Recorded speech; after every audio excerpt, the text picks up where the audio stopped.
And so they took about a third of my bowel away. So they cut a third of my stomach away. So this table, to my calculation, is about 2 meters long. So about this much of my stomach, about a meter of my stomach already removed. Bear in mind, Allah subhanahu wa ta'ala creates your stomach, and what we've known on what the doctors and that have showed us is that everybody is born with 3 meter bowel. Your bowel is 3 meters. That's what is proven in the NHS and so on and so forth, and this is what we know that Allah subhanahu wa ta'ala. So imagine a third of it getting removed. And bear in mind, while I was in the hospital, I think I was in hospital for about 3 months or 4 months, the whole time I was in hospital, I think the first 4 weeks I was bedridden. Because the pain I was in was so severe, they had to give me horse tranquilizer injections in my spine. So the whole time, I didn't even know I can walk because of the pain, because the main nerve got cut. So imagine getting stabbed in the back and the knife coming out your stomach. And to this day, I have what? A stoma bag. And a stoma bag, I'm gonna be honest with you brothers, yeah? It's one of the biggest, it's one of the biggest blessings, but also one of the biggest sadness that's come into my life, apart from losing my mother. Because I have to live with this bag 24/7. I have to change this bag twice, maybe 3 times, sometimes 4 times a day. So sometimes I have no control over going to the toilet.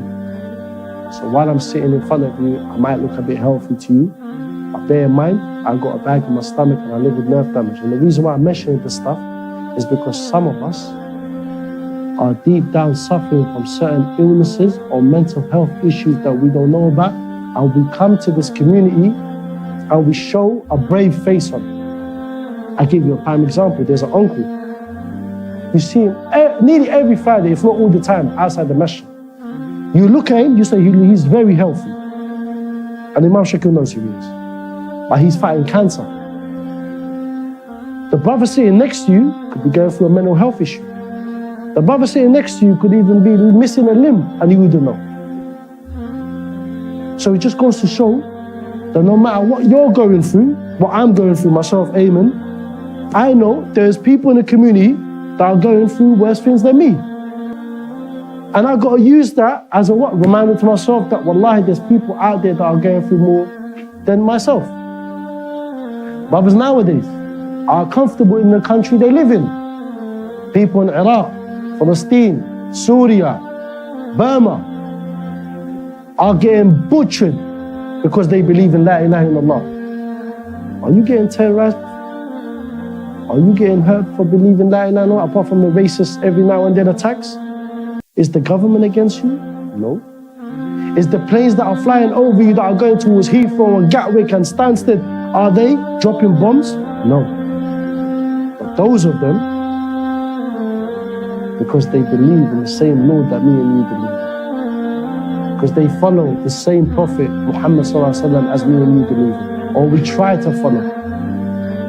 Do we really, I speak for myself, do I really fear and worship Allah the way He deserves to be worshipped? No, I don't. But you have to strive to be. Society's making it different. But there's only one place that will forever be open to you. Is what? The doors of mercy of Allah subhanahu wa ta'ala. Even the doors of the masjid could be closed to you. COVID happened, what happened? Everywhere was closed. Guess what? Isha times, hour later, hour and a half later, the masjid doors get closed. That doesn't mean the doors of Allah is closed. That doesn't mean that you can go home or go to your work or even go on the sidewalk. Take out your prayer mat and you pray to Allah.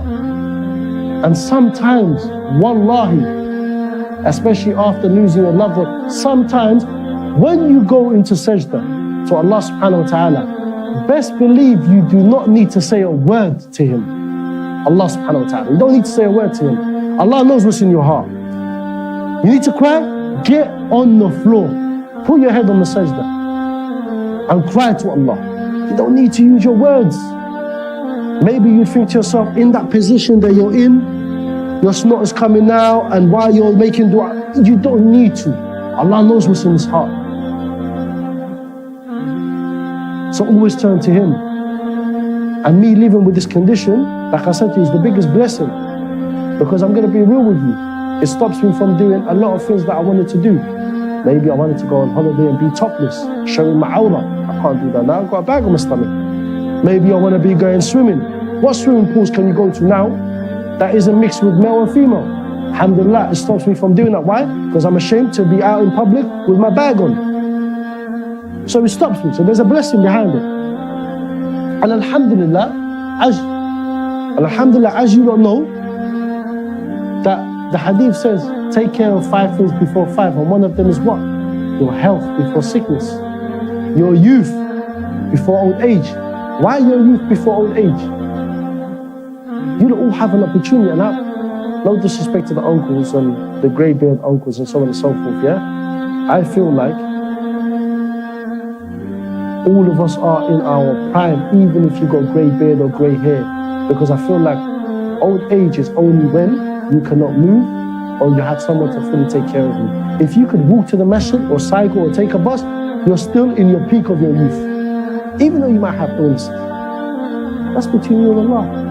Inshallah, may Allah grant you shifa, but it just goes to show you, in the sense, what tends to happen. You take care of what's happening now, because you know some of these brothers that are taking drugs, or some of these people, these drugs, wallahi, is what drawing them to do what? Commit suicide. I know a brother that I know, Muslim brother, not from this community, alhamdulillah. Guess what he says to me? He says to me, Ayman, I cannot go to sleep unless I smoke weed. I said, excuse me, what? He said, I cannot go to sleep, so I stay awake the whole night. I have to go and search for someone to get a bag of weed, roll it up, and I have to smoke it in order for me to go to sleep. But this is the reality of it. Another brother was what?